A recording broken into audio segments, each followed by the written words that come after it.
নমস্কার সবাইকে, সুপ্রভাত। আজ মহান 19শে মে।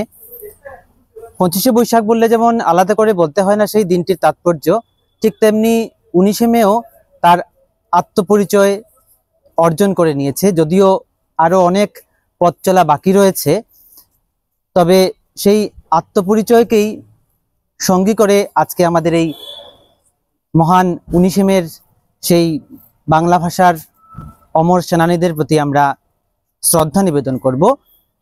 আমি প্রথমেই অনুরোধ করব আমাদের কলেজের মাননীয় অধ্যক্ষ মহোদয়কে আমাদের অমর 19শে মের বাংলা ভাষার সেনানীদের প্রতি শ্রদ্ধা নিবেদন করার জন্য।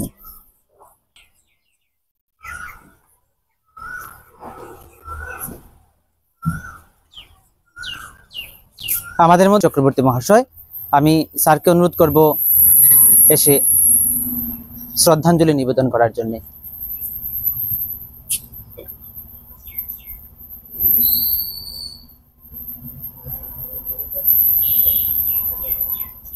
আমাদের এবারে আমি অনুরোধ করব আমাদের যারা সহকর্মী বৃন্দ আছেন প্রত্যেককে একে একে আমাদের শহীদদের প্রতি শ্রদ্ধা নিবেদন করার জন্য।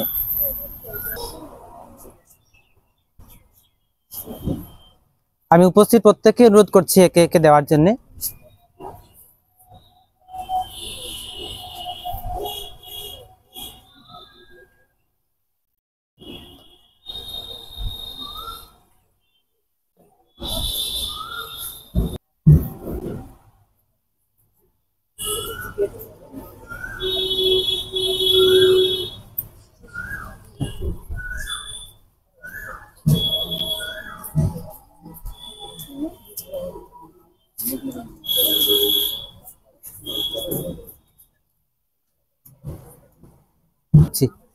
সবাইকে একসঙ্গে আসার অনুরোধ করছি।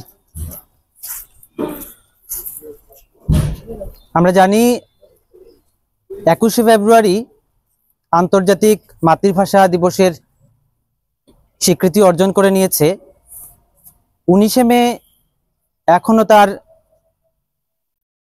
আত্মপরিচয় খুঁজে চলেছে, কারণ যদিও এখন পশ্চিমবঙ্গের অনেক জায়গাতেই 19শে মে পালন করা হয়, তবে ভারতবর্ষের বেশিরভাগ অঞ্চলে কিন্তু আমাদের এই অঞ্চলের এই আত্মত্যাগের কথা সম্পর্কে অজ্ঞ। ফলে সেই উত্তরাধিকারী হিসেবে এই দায়টুকু আমাদেরই নিতে হবে।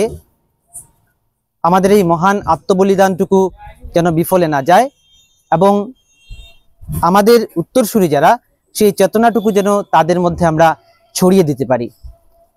আমরা জানি আজকে আমাদের 5 জন সহকর্মীর পদোন্নতি সংক্রান্ত কিছু কাজ রয়েছে, ফলে আজকে আমরা ব্যাপকভাবে এই দিনটি উদযাপন করতে পারিনি। তবে উদযাপন করাটাই তো শেষ কথা নয়, আমাদের প্রতিদিনই যেন হয়ে ওঠে 19শে মে। 19শে মে একটা দিন আমি উদযাপন করলাম তারপরেই ভুলে গেলাম, সেটা আমার এই দিনটির মূল তাৎপর্যের কথা বলে না। তবে আমরা এই সামান্য যেটুকু আমরা আজকে শ্রদ্ধাঞ্জলি নিবেদন করলাম, সেই শ্রদ্ধাঞ্জলি নিবেদনটুকু যেন আমাদের পুরো বছরের পথ চলার পাথেয় হয়ে ওঠে। খুব বেশি কথা বলার সুযোগ এই জায়গায় নেই, তবে আমি অল্প কিছু বলার জন্য আমি অনুরোধ করছি আমাদের মাননীয় অধ্যক্ষ মহোদয়কে। এই মাতৃভাষার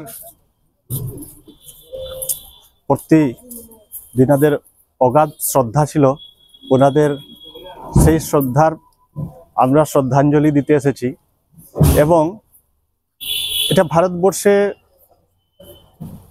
খুব কমেই দেখা যায় যে মাতৃভাষার জন্য একটা লড়াই করে সংগ্রাম করে শহীদ হওয়াটা।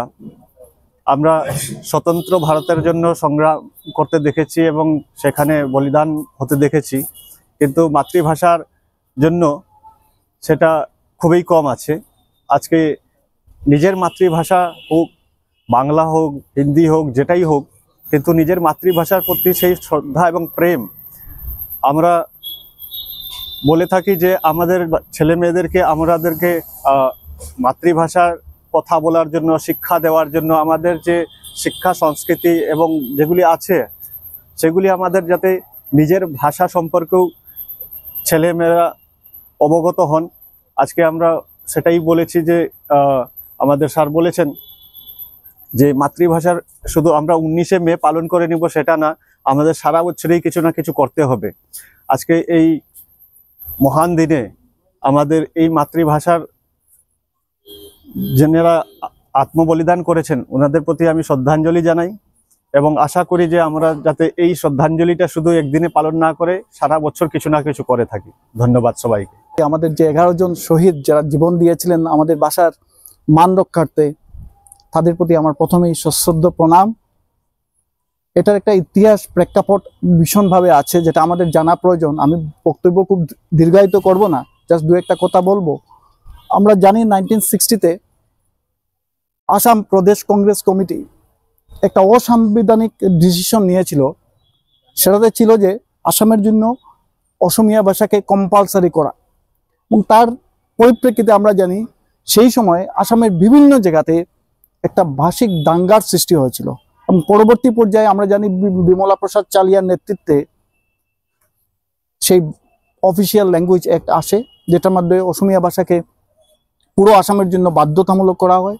এবং তারই পরিপ্রেক্ষিতে 1961 খ্রিস্টাব্দের যদি আমরা ফেব্রুয়ারি মাস থেকে এপ্রিল মাস এবং মে মাস পর্যন্ত দেখি, কাছাড় গণ পরিষদের নেতৃত্বে সমগ্র বরাকবেলিতে সবাই একসাথে গর্জে উঠেছিলেন যে এই তত্ত্ব আমরা মানি না, এই অ্যাক্টকে আমরা মানি না। কারণ আমাদের সংবিধান article 345, article 350A, article 350B, fundamental রাইটসের মাধ্যমে আর্টিকেল 29 and 30 আমাদেরকে ভাষিক স্বাধীনতা দিয়েছে।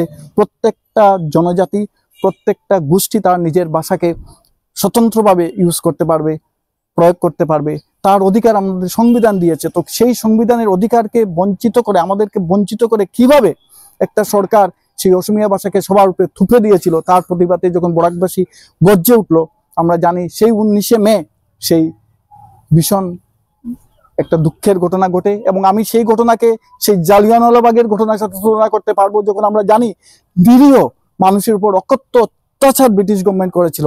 ঠিক সেইভাবেই 19শে মে 1961-এ আমরা দেখি আসাম সরকারের নেতৃত্বে নিরীহ মানুষদের উপর শিলচর রেলওয়ে স্টেশনে গুলি বর্ষণ হয় এবং 11 জন শহীদ তাদের জীবন দেন।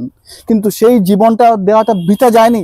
তার পরবর্তী পর্যায়ে আমরা জানি শাস্ত্রী ফর্মুলা আসে বরাকবাসীর জন্য, এবং তার পরিপ্রেক্ষিতে আমাদের সমগ্র বরাকবাসীর জন্য বরাকবেলিতে বাংলা ভাষাকে কম্পালসারি ল্যাঙ্গুয়েজ হিসাবে, অফিসিয়াল ল্যাঙ্গুয়েজ হিসাবে ডিক্লেয়ার করা হয়।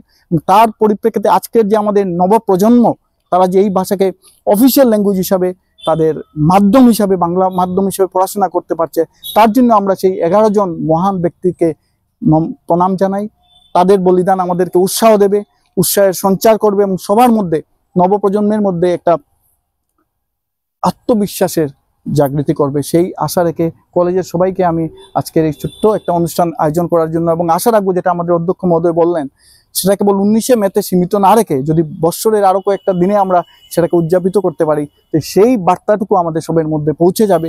সেই আশা রেখে আমি আবারও সেই 11 জন শহীদকে আমার প্রণাম জানিয়ে বক্তব্য শেষ করছি। বাংলা ভাষার, মাতৃভাষার অধিকার রক্ষার্থে বরাক উপত্যকায় 11 জন শহীদ 1961 সালে যে আত্মবলিদান দিয়েছিলেন, তাদের আত্মার প্রতি আমার সশ্রদ্ধ প্রণাম। আমি বক্তব্য দীর্ঘায়িত করার কোনো পরিসর নেই, কারণ রৌদ্র খুব প্রখর। একটা কথা বলেই আমি শেষ করব। মাতৃভাষা রক্ষার্থে বাংলাদেশেও আত্মবলিদান হয়েছে, সে কথা আমার প্রিয়ব্রত বলেছেন। বরাক উপত্যকার যে 61 সালে 11 জন শহীদের যে আত্মবলিদান, সেটা কিন্তু এখন পর্যন্ত ভারতবর্ষের বিভিন্ন প্রান্তে স্বীকৃতি পায়নি। শহীদ হিসেবে আজ পর্যন্ত আসাম সরকার এই 11 জন শহীদকে শহীদ ঘোষণা করেনি।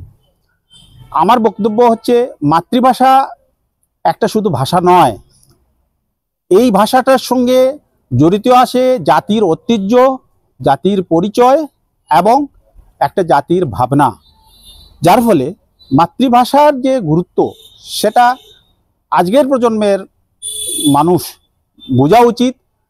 হয়তো মাতৃভাষা বলতে যাকে বোঝায় মায়ের ভাষা, সেই পরিসরটা আর থাকছে না। সেটা যে ভাষা দিয়ে আমি ভাবি, যে ভাষা দিয়ে আমার পরিচয়, সেটাকেই মাতৃভাষা বলা হয়। যার ফলে বরাক উপত্যকার সমস্ত জাতিগোষ্ঠী জনগোষ্ঠী যারা আছে সবারই মাতৃভাষা বাংলা। কারণ সবাই বাংলায় কথা বলে, বাংলায় ভাবে, বাংলায় আত্মপরিচয় আছে। যার যার বাড়িতে যার যার গোষ্ঠীতে যে কথা বলা হয় সেটাকে আঞ্চলিক নিজের ভাষা হিসেবে নিতে পারে, কিন্তু আমি মনে করি আমার নিজের ভাষা যেটা, আমার মাতৃভাষা কিন্তু বাংলা। কারণ আমি মণিপুরী জনগোষ্ঠীর লোক, মণিপুরী ভাষায় কথা কই। আমার আত্মীয় স্বজন পরিচিত ব্যক্তিদের কাছে আমি মণিপুরী ভাষায় কথা কই। কিন্তু যে আজকে প্রজন্মের যে ছেলেমেয়েরা নিজের মাতৃভাষায় নিজের ভাষায় কথা বলতে দ্বিধাবোধ করেন, সংকোচ বোধ করেন, সেটা যেন না হয়। ভাষার যে নিজের ভাষা, যেটাকে আমরা মায়ের ভাষা বলি, যেটাকে আমরা মাতৃভাষা কই, সেই ভাষায় যদি কথা বলতে আপনি দ্বিধাবোধ করেন, তাহলে তো আপনি সেই 11 জন শহীদের সেই আত্মবলিদানকে আপনি অবজ্ঞা করছেন, ওদেরকে অপমানিত করছেন। এদের যে বলিদান সেটা বৃথা যাওয়ার কথা নয়।